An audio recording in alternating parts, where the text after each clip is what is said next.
Resumen del capítulo 41 del libro El Libertador. La crisis en Galilea. Cristo sabía que había llegado a un punto decisivo en su historia.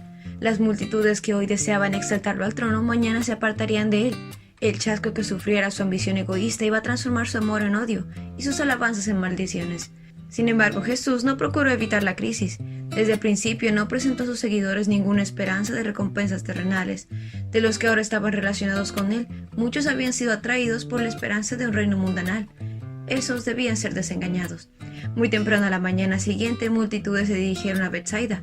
Quienes habían dejado a Jesús la noche anterior volvieron esperando encontrarlo todavía allí, porque no había otro barco en el cual pudiese pasar al otro lado, pero lo buscaron en vano. Mientras tanto, él había llegado a Genezaret. Después de solo un día de ausencia, los que habían llegado a Betsaida supieron por sus discípulos cómo había cruzado el mar.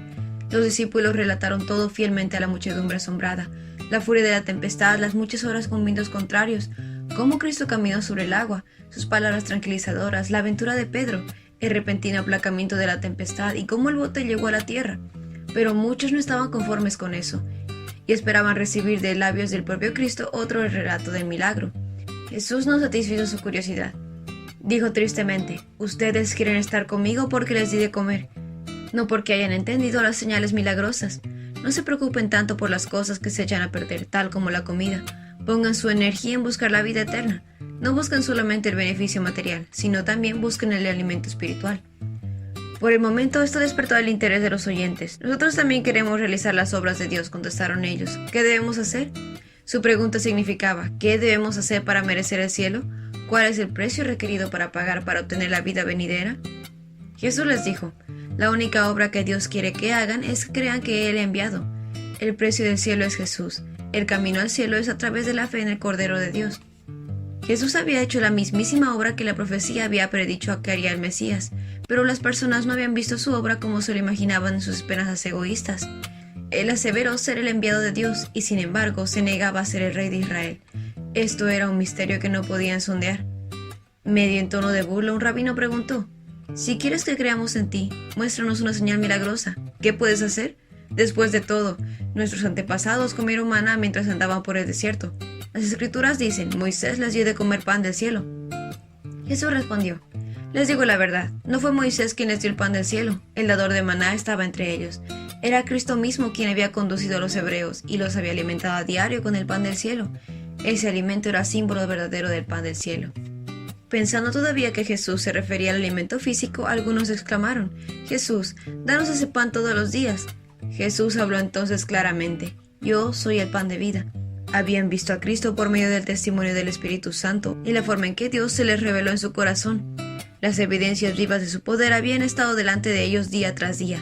Sin embargo, pedían otra señal. Si no se convencían por lo que habían visto ni oído, era inútil mostrarles más obras maravillosas. La incredulidad siempre le dará excusas para dudar y relativizará las pruebas más concretas. Cristo volvió a apelar a sus corazones obstinados. Al que a mí viniere, no lo rechazo. Pero los líderes del pueblo se ofendieron. ¿Acaso no es este Jesús, el hijo de José? Conocemos a su padre y a su madre, y ahora, ¿cómo puede decir yo descendí del cielo? Refiriéndose con desprecio al origen humilde de Jesús, aludieron despectivamente a su familia pobre y humilde. Las declaraciones de este carpintero sin educación, dijeron, no merecían su atención. A causa de su nacimiento misterioso, insinuaron que era de paternidad dudosa. Jesús no intentó explicar el misterio de su nacimiento, así como no había contestado las preguntas acerca de cómo había cruzado el mar. Él se había rebajado voluntariamente y había adoptado la humilde posición de un esclavo, pero sus palabras y obras revelaban su carácter. El perjuicio de los fariseos tenía raíz en la obstinación de su corazón. Cada palabra y acto de Jesús los irritaba, porque el espíritu en que ellos albergaban no resonaba en absoluto con él. Les digo la verdad, todo el que cree tiene vida eterna. Y Jesús dijo: yo lo resucitaré en el día final. Cristo se hizo una carne con nosotros para que pudiésemos ser un espíritu con él. Como resultado de esta unión nos levantaremos de la tumba, porque a través de su fe su vida ha llegado a ser nuestra. El maná que sus antepasados habían comido en el desierto no impediría la llegada de la muerte, y aseguraba la inmortalidad, mientras que el pan del cielo alimentaría el alma para la vida eterna. El Salvador dijo: el que come el pan del cielo nunca morirá.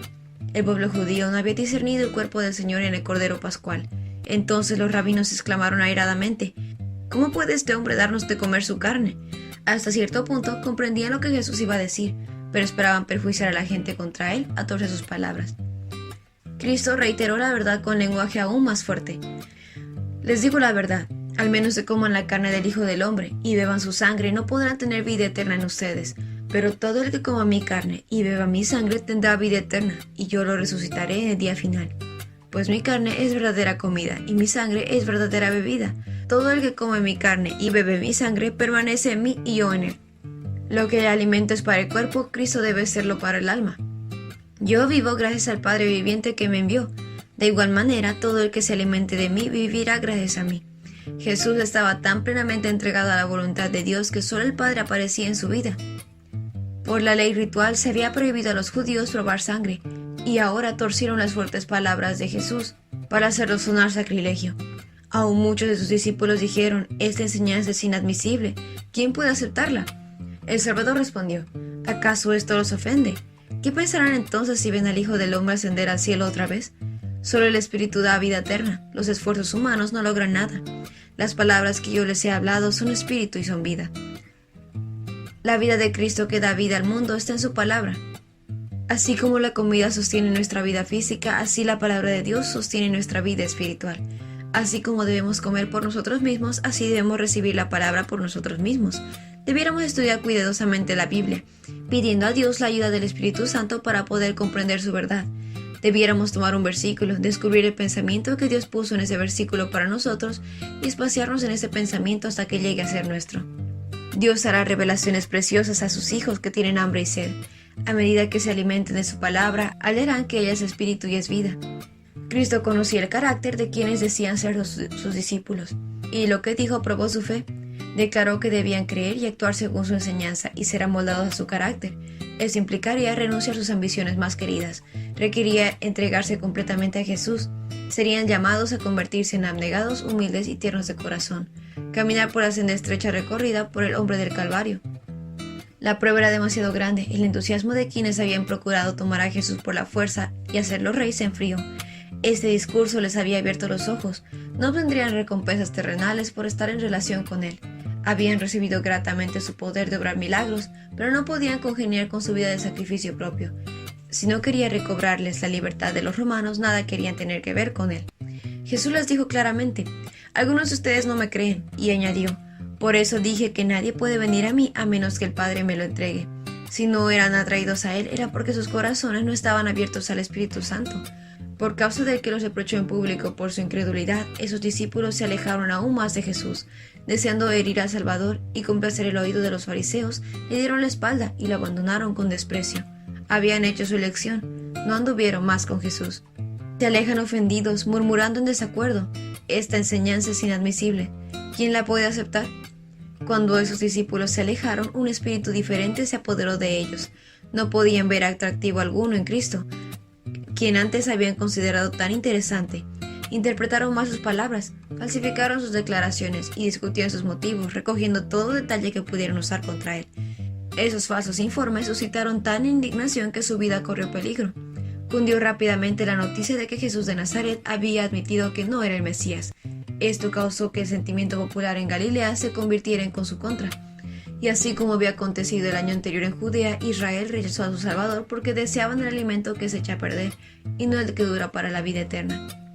Sin intentar detener a los que se apartaban, Jesús se volvió a los 12 discípulos y dijo: ¿ustedes también van a marcharse? Pedro respondió preguntando: Señor, ¿a quién iríamos? Tú tienes las palabras que dan vida eterna, y nosotros creemos y sabemos que tú eres el Santo de Dios. ¿A quién iríamos? Los discípulos habían encontrado más paz y gozo desde que habían aceptado a Cristo en toda su vida anterior. ¿Cómo podrían volver a lo que habían despreciado y perseguido, amigo de pecadores? ¿A quién iríamos? ¿A las tinieblas de la incredulidad para la iniquidad del mundo? Pedro expresó la fe de los discípulos: tú eres el Cristo. Jesús sabía cuál era el resultado de sus palabras. Previo en su agonía de Getsemaní, su entrega y crucifixión sería una prueba muy penosa para sus amados discípulos. Si no les hubiese venido una prueba previa, muchos que estaban impulsados por solo motivos egoístas aún estarían con Jesús. Y los discípulos, cuando la multitud que lo había aclamado rey, lo silbase y lo insultase, cuando la muchedumbre burlona clamase: crucifícalo. Estos egoístas Al renunciar su fidelidad a Jesús, habrían abrumado el corazón de los discípulos con una amarga tristeza, adicional pesar y el chasco que sentirían al ver sus esperanzas más queridas hechas pedazos.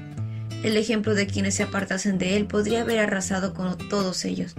Pero Jesús provocó esta crisis mientras todavía podía fortalecer la fe de sus verdaderos seguidores por medio de su presencia personal. Compasivo Redentor, teniendo pleno conocimiento de la suerte de que le aguardaba, con ternura suavizó el camino para los discípulos, con lo que los preparó para su mayor prueba y los fortaleció para el momento final. Y este fue el resumen del capítulo 41 del libro Libertador. No olvides compartir este video con tus compañeros de clase o con las personas que tú creas que puedan necesitar este resumen. Nos vemos la próxima.